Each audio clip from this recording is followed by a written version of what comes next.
Bon, bah, changement de décor aujourd'hui, on n'est plus dans ma cuisine, on est dans mon bureau à l'Assemblée nationale.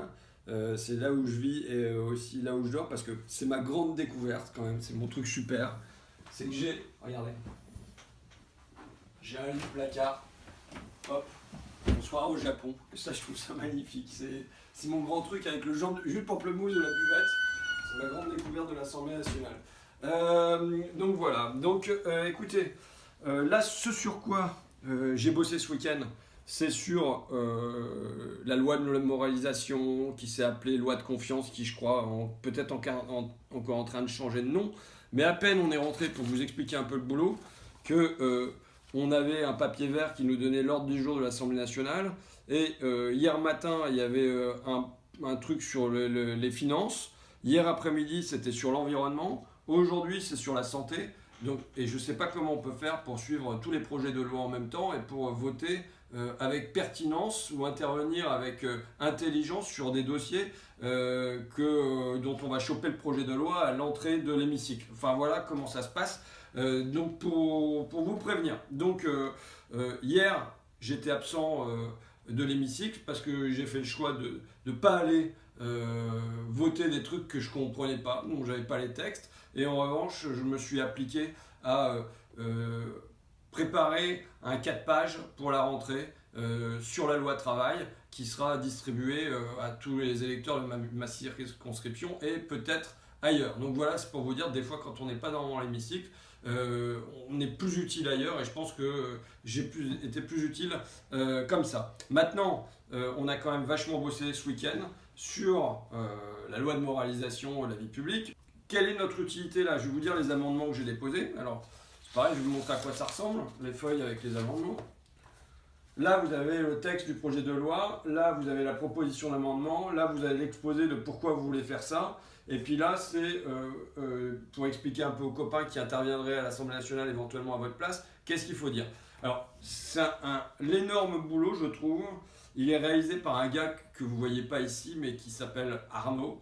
Qui est un collaborateur du groupe, qui intervient pas à la tribune, qui fait un travail souterrain et qui peut-être souhaiterait pas que je mentionne son travail comme ça, mais son travail c'est de recevoir des idées d'amendements et de transformer ça en un vocabulaire un peu plus juridique et puis de montrer que c'est constitutionnel. Et vous allez voir que vu la gueule de ce que je propose, des fois c'est du boulot de montrer que c'est constitutionnel. Enfin j'en sais rien, mais enfin bon.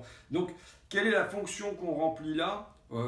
Bon, on espère que nos amendements vont être votés avec des applaudissements du groupe En Marche, mais si ce n'est pas le cas, on fait un travail de rouvrir l'imaginaire politique, de se dire qu'on pose des pierres sur un chemin aujourd'hui, alors c'est contradictoire avec l'image des pierres, mais que ces graines vont peut-être germer plus tard, et voilà, que même quand on est à la tribune de l'Assemblée, on ne parle pas seulement aux députés En Marche, mais c'est encore à vous qu'on parle. Alors le premier amendement que j'ai proposé, c'est sur ce que j'appelle la parité sociale. C'est-à-dire qu'on a installé la parité de genre, et c'est une bonne chose, ça a mis du temps. Au début, on a dit que les femmes, elles n'allaient pas être compétentes, il y a eu un tas de remarques comme ça. Bon, et puis finalement, ça s'est installé. On voit que là, à l'Assemblée nationale, j'ai les statistiques, mais le pourcentage de femmes à l'Assemblée nationale s'est nettement élevé, et tant mieux. Bon, en revanche, il reste quand même un gros souci. C'est que là, je viens de lire une étude du CEVIPOF, donc du Centre d'analyse de la vie politique française, qui est rattaché à Sciences Po et qui montre que l'Assemblée nationale aujourd'hui, elle est encore moins populaire que l'Assemblée nationale précédente, que la part des ouvriers employés notamment est dérisoire. Là, on a 0,2% d'ouvriers, c'est-à-dire qu'il doit y en avoir un qui se balade quelque part, et on a 1,2% d'employés dans cette Assemblée nationale.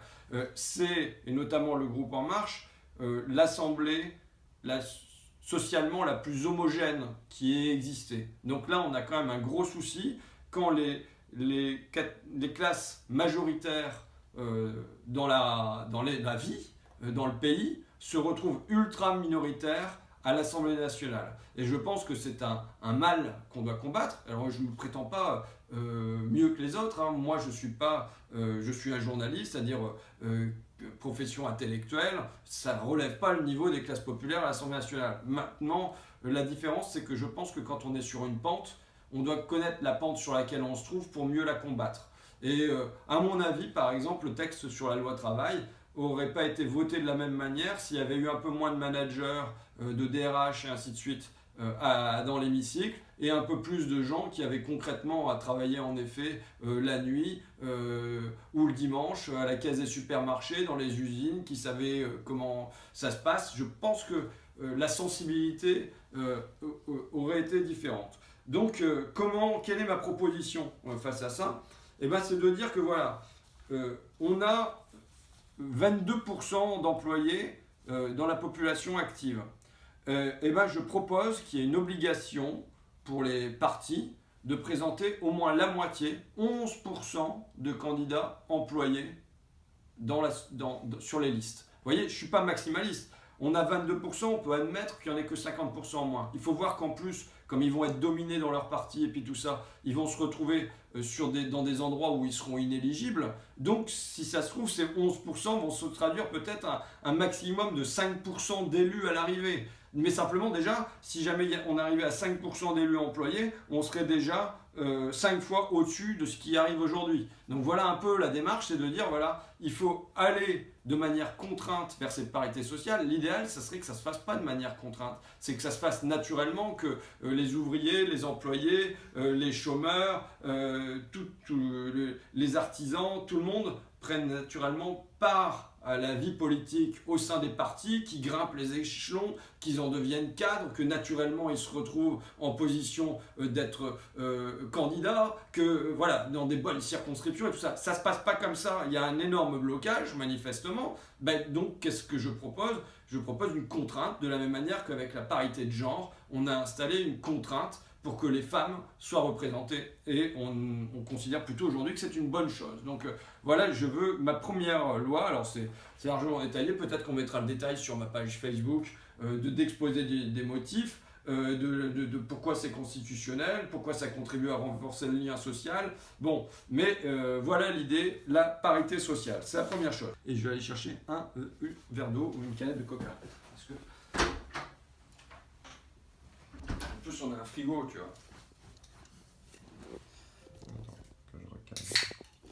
Bon, là, il y a tous les internautes qui me voient avec une canette de coca qui vont m'envoyer. C'est pas de transparent. Hein. Je suis pas un saint et je prétends pas être un saint. Pourquoi c'est du zéro sucre? Bon, la deuxième loi, elle est plus simple, on va pas s'attarder. C'est sur les paradis fiscaux. Il s'agit de dire que toute personne qui a été dirigeante au conseil d'administration, bref, un haut poste dans une société qui a des filiales dans des paradis fiscaux, qui joue là-dessus, ne peut pas être candidate, tout simplement. Voilà, on peut passer à la suite, comme ça, je pense que ça ferait réfléchir les gens sur les mandats qu'ils prennent dans des sociétés qui jouent pas le jeu de payer les impôts là où elles effectuent les bénéfices. Et donc du coup, bah voilà, ça rendrait inéligible. Bon, ça c'est la deuxième chose. Alors ensuite, j'ai deux propositions qui ont pour but en fait de couper le lien entre l'Assemblée et l'Élysée, de couper ce lien de subordination qui existe quasiment aujourd'hui entre pouvoir exécutif et pouvoir législatif. Ça, c'est déjà un truc que je regrettais.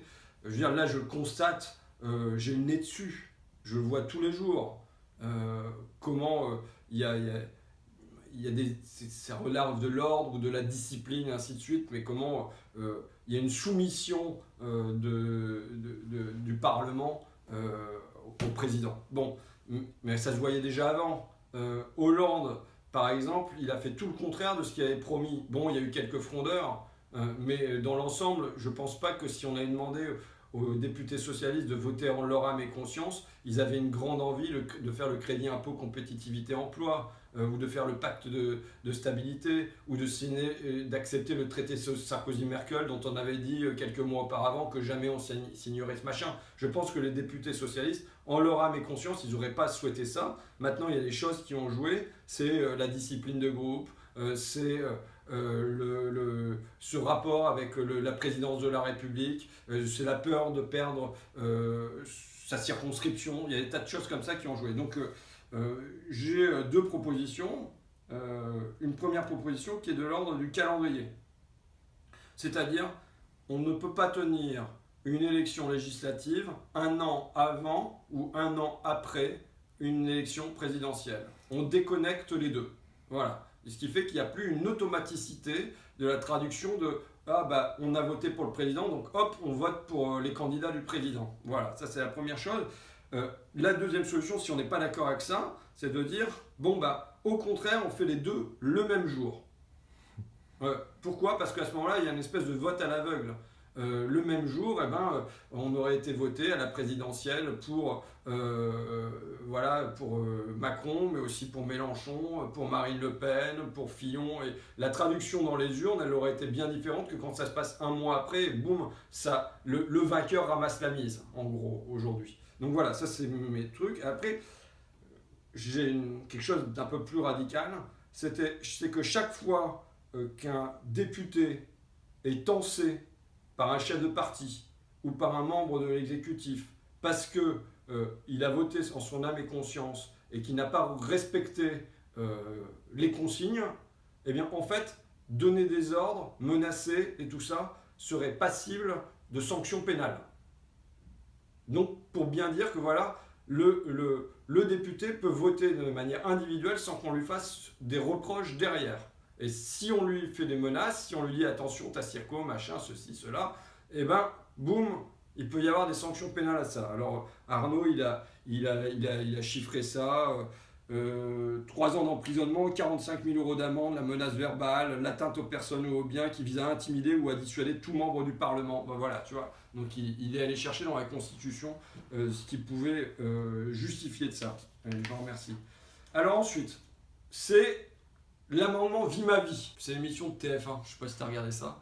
Moi, c'est un truc que j'aimais bien regarder. Tu sais, on a des sources d'inspiration cinématographique des fois. En gros, c'est un paysan qui allait vivre comme un designer et le designer, il allait vivre comme un paysan. Tu vois, ils échangeaient leur rôle. Tu vois, bon. Et là, c'est l'amendement Vie ma vie, c'est-à-dire le député, mais les ministres aussi, pourquoi pas le président de la République, sont contraints à des stages. Il y a des stages à l'hôpital. Comment imaginer qu'on puisse avoir un ministre de la Santé qui a fréquenté les conseils d'administration, peut-être, et ainsi de suite, qui connaît l'industrie pharmaceutique très bien, mais qui n'a jamais été travaillé dans un hôpital aux côtés des aides-soignants et des infirmières. Ça paraît impossible.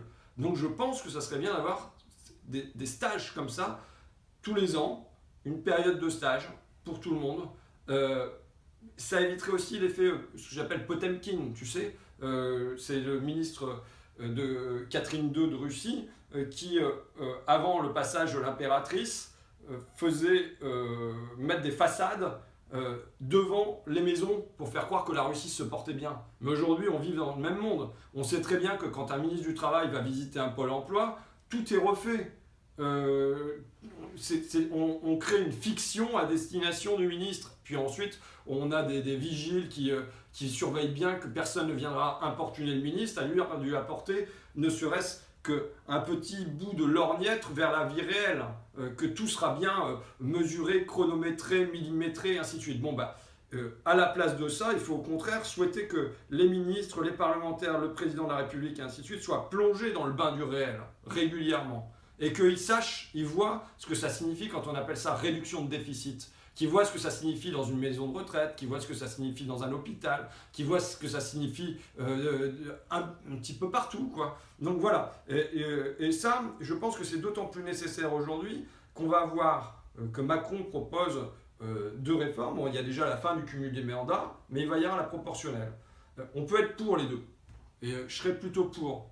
Mais il faut voir les conséquences de ça, c'est que ça déterritorialise les élus. Parce que, en effet, quand il y avait un député qui était en même temps maire, il avait une forme de contact avec le réel, éventuellement dans sa mairie. Quand on est élu d'une circonscription, et non pas la proportionnelle avec les partis qui classent dans l'ordre, parce que c'est ça qui va se passer, de ceux qui souhaitent voir, donc il va y avoir une plus forte soumission au parti avec la proportionnelle, ça va casser encore un nouveau lien avec le terrain. Le député ne sera plus élu d'un territoire. Donc si on veut que néanmoins les parlementaires ils continuent à baigner dans une certaine réalité, qu'ils n'en soient pas complètement décrochés, alors que déjà aujourd'hui c'est pas joyeux. Je veux dire, quand tu vois les estimations sur le prix du pain au chocolat, ça signifie quelque chose. Mais eh ben, il faut que je propose voilà, ces stages. Dernier point sur les réserves parlementaires, mais aussi moi je souhaiterais ajouter les réserves ministérielles et la réserve présidentielle. Il ne faudrait pas quand même qu'il n'y ait que les nôtres de réserve qui soient observés à la loupe et que pendant ce temps-là, on ne s'intéresse pas aux autres trucs. Bon, moi, je ne suis pas favorable aujourd'hui en l'état à leur suppression. Pourquoi ? Oh, mince, il y a quelqu'un qui veut nous... Allô ? Allô ? Oui ? Bonjour ? Non, pas du tout. Ouais, vous êtes déçus, hein, je comprends. Au revoir. C'est quelqu'un qui voulait parler à Jean-Luc Mélenchon. Bon, et donc, sur les réserves, c'était quand même bon an mal an de l'argent qui partait entre autres aux associations. On a déjà la suppression là, du ministère de la Jeunesse et des Sports. Hein. On est en période de réduction de déficit. Là, ça représente un petit 100 millions qui...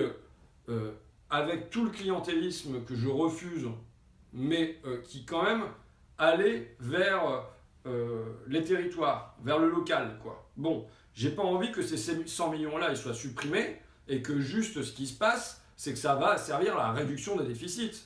S'il y a 100 millions à récupérer, c'est pas là que j'ai envie que ça soit récupéré. Donc, aujourd'hui en l'état, moi je suis pas favorable à la suppression des réserves parlementaires.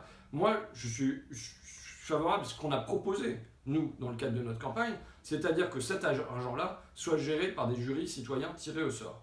Je remets la proposition que je m'appliquais juste à moi-même de jurys citoyens tirés au sort qui viennent gérer ces 140 000 € à peu près, un peu moins peut-être, de réserve parlementaire, en y ajoutant aussi la réserve ministérielle, et en y ajoutant la réserve présidentielle. Je souhaiterais que soit à l'échelle de la circonscription, soit à l'échelle du département, mais il y ait des jurys qui soient ainsi tirés au sort et qui contribuent à gérer ces sommes-là pour qu'elles soient investies de la manière la plus conforme à l'intérêt général.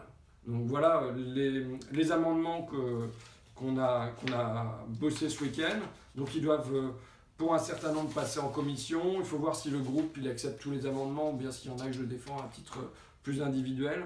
Et puis ensuite, on ira en séance plénière pour défendre ça. Et je suis sûr qu'on va soulever l'enthousiasme des masses de En Marche. Donc voilà un peu à quoi on a bossé dernièrement. Et je remercie à nouveau Arnaud et Mathilde, qui est une collaboratrice de nous, pour le soutien qu'ils m'ont apporté, parce que moi, le langage juridique, c'est vraiment pas mon truc. Et dès que je mets mon nez là-dedans, j'ai tendance à piquer du nez, justement. Donc voilà. Bon, bah écoutez, je vous donne des nouvelles la semaine prochaine de comment ça se passe pour ces amendements et pour le reste. Voilà.